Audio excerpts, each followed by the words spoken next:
1절부터 52절까지 시작. 주의 율법을 따라 모든 일을 마치고 갈릴리로 돌아가 본 동네 나사렛에 이르니라.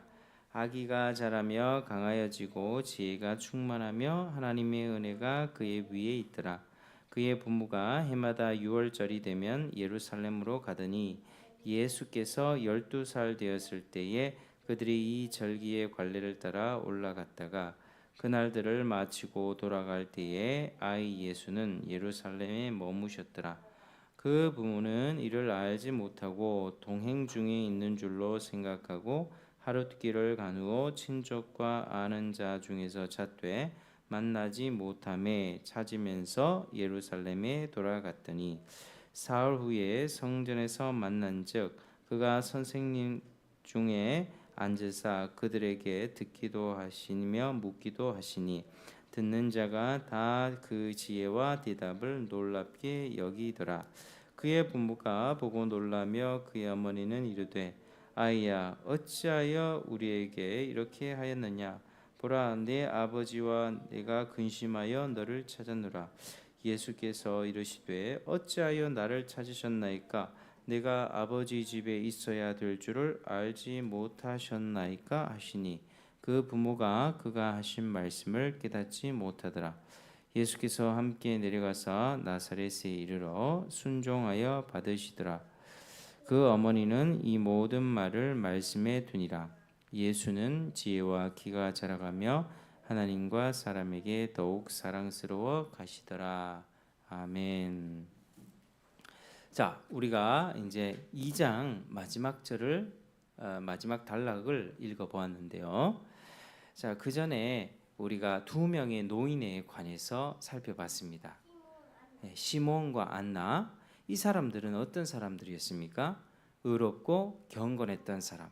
많은 사람들이 주님이 오실 것이라는 그 약속에 대해서 무관심하고 특별히 왕궁에 있었던 왕이라든지 제사장, 서기관들, 율법학자들 이런 사람들에게는 이 아주 주님의 오심에 관한 그런 약속들이 별로 그들에게는 이렇게 희미한 소식들이었습니다. 무관심하고 칠흑같이 어두운 시대였지만 주님은 주님의 약속을 붙들고 신실하게 기다리는 자들에게 자신을 보이셨습니다. 특별히 시몬과 안나와 같은 사람들이 대표죠. 그래서 주의 오심에 관한 약속을 붙잡고 인내하면서 살아가는 자에게는 진짜 실제적으로 주님을 보게 되는 그런 축복을 얻게 된 것입니다.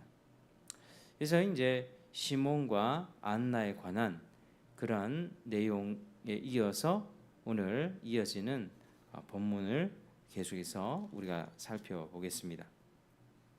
자, 예수님과 그의 부모는 율법에 따라 모든 의식을 행한 후에 이전에 살던 본 동네 가이사의 명령을 따라 호적하기 위해서 이 고향인 베들레헴으로 내려오기 전에 살았던 갈릴리 나사렛, 이 북쪽 지역입니다. 갈릴리 나사렛으로 돌아갔습니다. 이곳에 돌아와 사시면서 아이 예수께서는 자라고 강하여지셨다라고 얘기하고 있습니다. 여러분, 자라고 강하여졌다라고 하는 것은 단순히 신체적으로 육체적으로 키가 자라며 힘이 강해지신 것만을 뜻하지 않습니다. 지혜가 계속 충만해졌다고 함으로써 영적으로 성장하신 사실을 오히려 언급하는 것입니다. 그러니까 하나님의 은혜가 항상 그 위에 머물러 있어서 영육간에 자라며 강하여졌다는 것을 말하고자 하는 것입니다. 자, 이런 내용은 1장 80절에 세례 요한에 대해 말한 것과 비슷합니다. 아이가 자라며 심령이 강하여지고 이스라엘 앞에 나타나기까지 빈들에 있으니라. 즉 예수님은 앞으로 이스라엘 백성들 앞에 나타나셔서 자기의 공적인 사역을 시작하실 때를 기다리면서 지금 뭐 하는 시간입니까? 하나님의 은혜로 준비되는 시간을 보내고 있었던 것입니다. 자, 그러나 다른 한편으로 예수님이 사람이 되셔서 참 인간다운 모습으로 사셨음을 가리키기도 합니다. 자, 자라며 강하여진다는 게 뭡니까? 지혜가 나날이 더욱 충만해진다는 것은 무엇입니까? 자라고 강해질 필요가 없으신 완전하신 하나님에게서는 기대할 수 없는 모습이죠. 그래서 예수님이 자랐다, 강하여졌다, 지혜가 충만하며 하나님의 은혜가 그 위에 있었다라고 하는 것은 그분이 바로 참 인간으로 사셨다는 것을 뜻합니다. 예수님께서는 여느 아이와 마찬가지로 영육간에 자라 강하여짐으로써 모든 면에서 우리와 같으셨음을 참 사람으로 사셨음을 뜻하는 것입니다. 히브리서 4장 15절에는 우리에게 있는 제사장은 우리의 연약함을 체휼하지 아니하는 자가 아니요 모든 일에 우리와 한결같이 시험 받으시되 죄는 없으시니라 분명히 말씀하고 있습니다. 자, 말하자면 그리스도는 인간을 초월한 분이셔서 우리의 연약함을 함께 겪을 수 없으신 분이 아니라 모든 면에서 우리와 똑같이 시험을 받으신 죄의 유혹을 받으셨지만 우리와는 달리 죄를 짓지 않으셨다는 뜻입니다. 우리 가운데는 죄의 유혹을 받아서 죄를 완전히 한 번도 안 짓는 사람이 있겠습니까? 죄의 유혹이 올 때 때때로 우리는 넘어지죠. 자주 넘어지는 사람이 있겠고 매일 넘어지는 사람이 있겠고 잘 가다가 가끔 넘어지는 사람이 있을 것입니다. 우리와는 달리 예수님께서는 죄에 넘어지지도 않고 죄를 짓지 않으셨다는 것입니다. 그는 본래 하나님이시지만 참 사람이 되셔서 인간으로서 겪어야 할 모든 일을 인간의 모든 재앙 가운데 겪으셨을 때 다만 죄와는 무관하셨다. 참 인간으로서 모든 성품과 재앙과 조건 가운데 사셨으면서도 아담의 후손으로서 모든 인간이 물려받은 죄악된 성품은 없었다는 거죠. 그리고 어떠한 죄도 범하지 않으셨다는 뜻입니다. 한번 따라 하시겠습니다. 예수님은 참 인간이셨습니다. 예수님은 참 인간이셨습니다. 근데 죄 없는 인간이라는 거죠.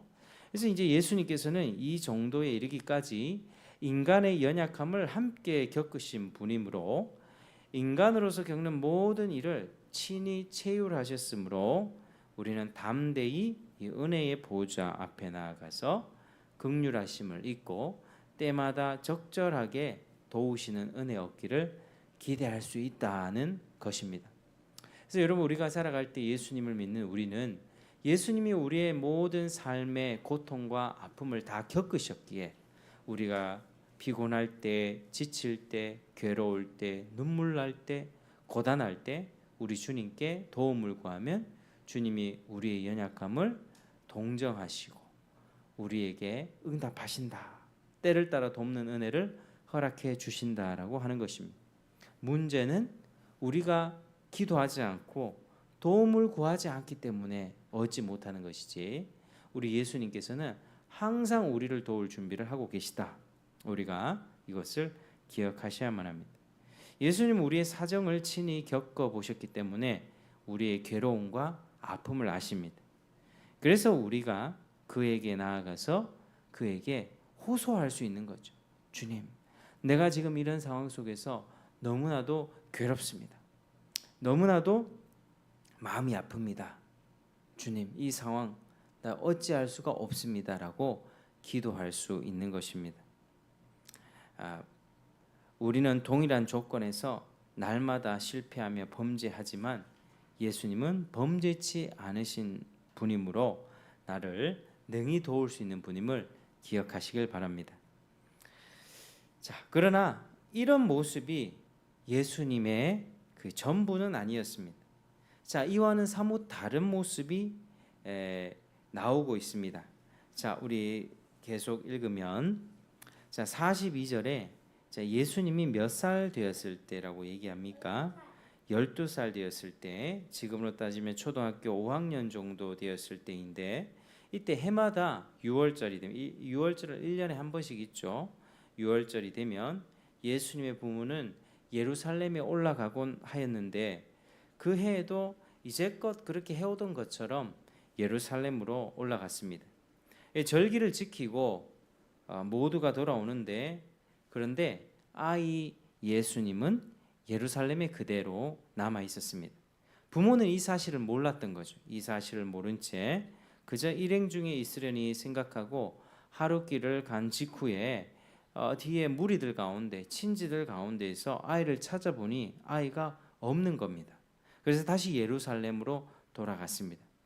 사흘 후에야 성전에 계신 예수님을 발견하였는데, 그는 여러 선생들 앞에서 그들의 말을 듣기도 하고 묻기도 하면서 그렇게 토론하고 이야기를 나누고 계셨습니다.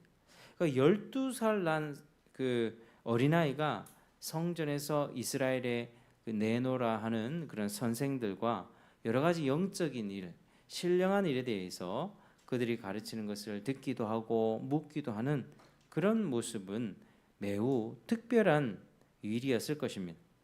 더욱이 예수님께서 하시는 말씀을 들은 자들은 반응이 모두 하나님에 대해 말씀에 대해서 어떻게 저런 깊은 이해를 가질 수 있는가라고 생각하면서 모두 다 놀랍게 여겼다라고 그렇게 말씀하고 있습니다. 12살 난 아이에게서는 도저히 기대할 수 없는 일을 보았기 때문이죠. 자, 그런데 예수님을 단순히 이 아이는 비범한 아이야, 이 비범한 아이로만 볼 수 없게 하는 일이 생겼습니다.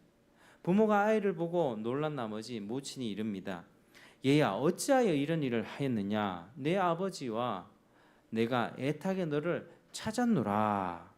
이때 예수님은 부모님에게 뭐라고 이야기를 합니까?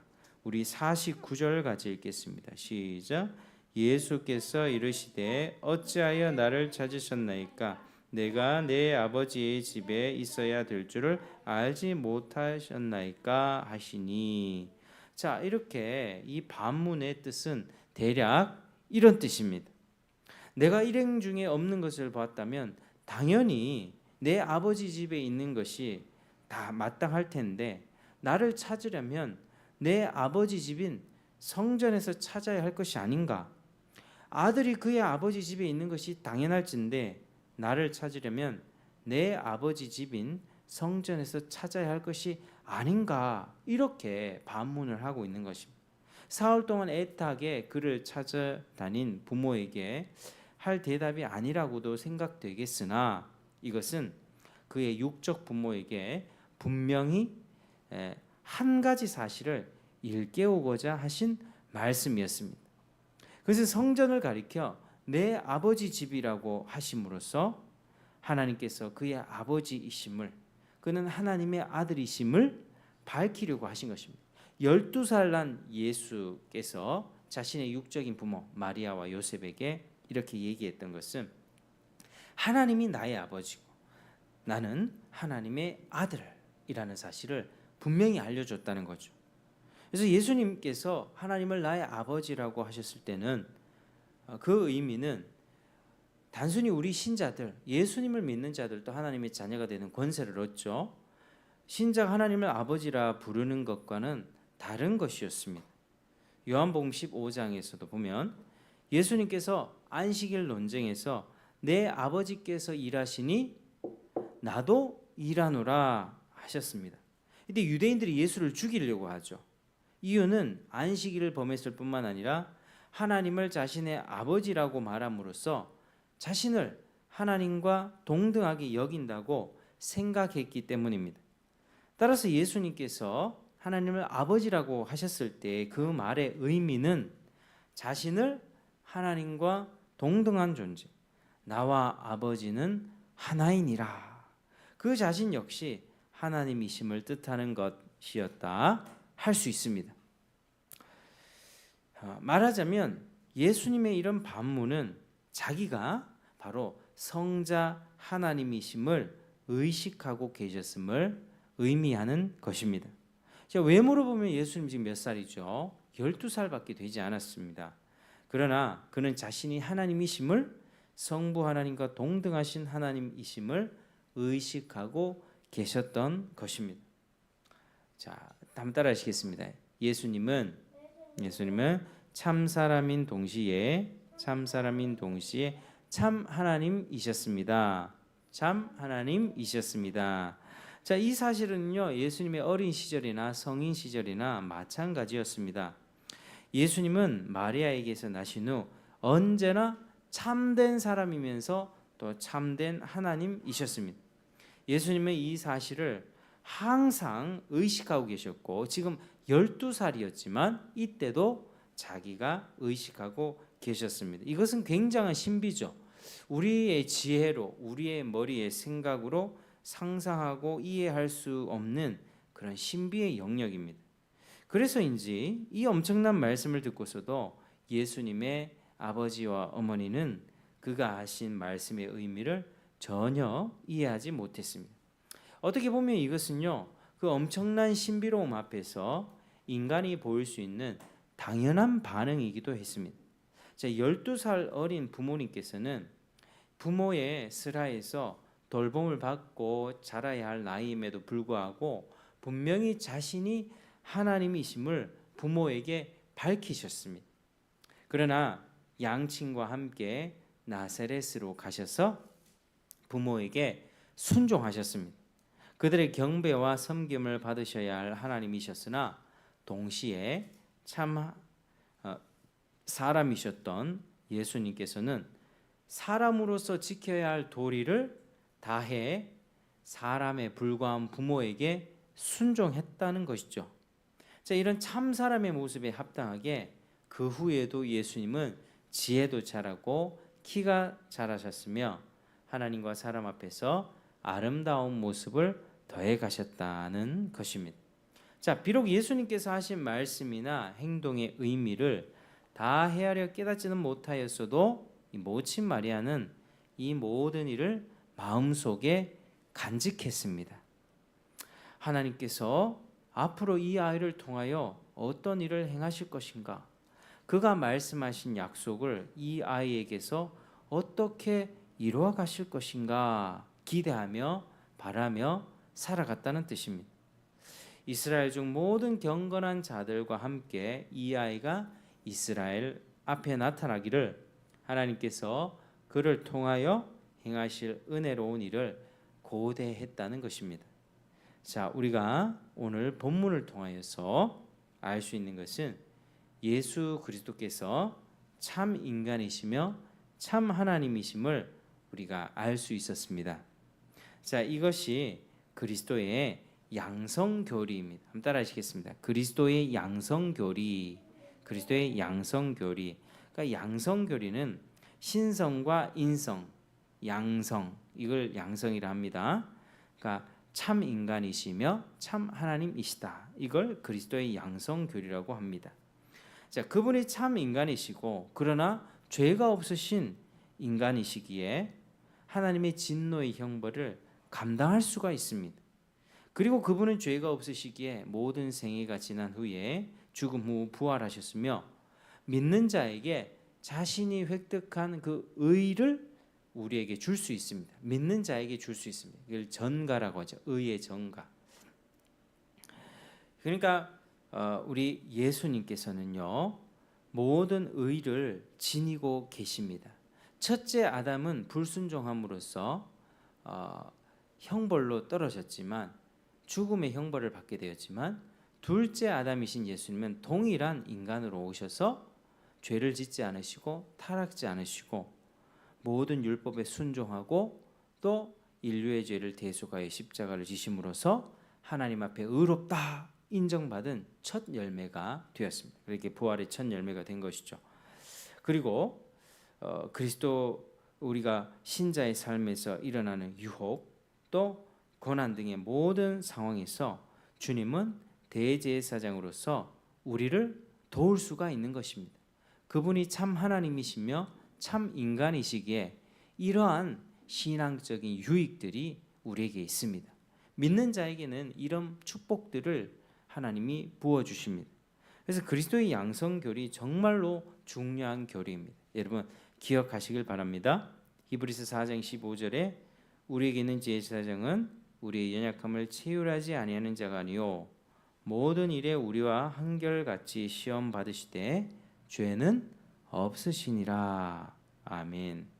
여러분 그리스도의 양성교리 참 하나님이시며 참 인간이신 예수 그리스도의 그 인격과 또 그의 생애 그의 도우심을 마음 깊이 새기시고 항상 우리 삶 속에서 주님께 도움을 구하면서 응답받는 저와 여러분 되시기를 주의 이름으로 축복합니다.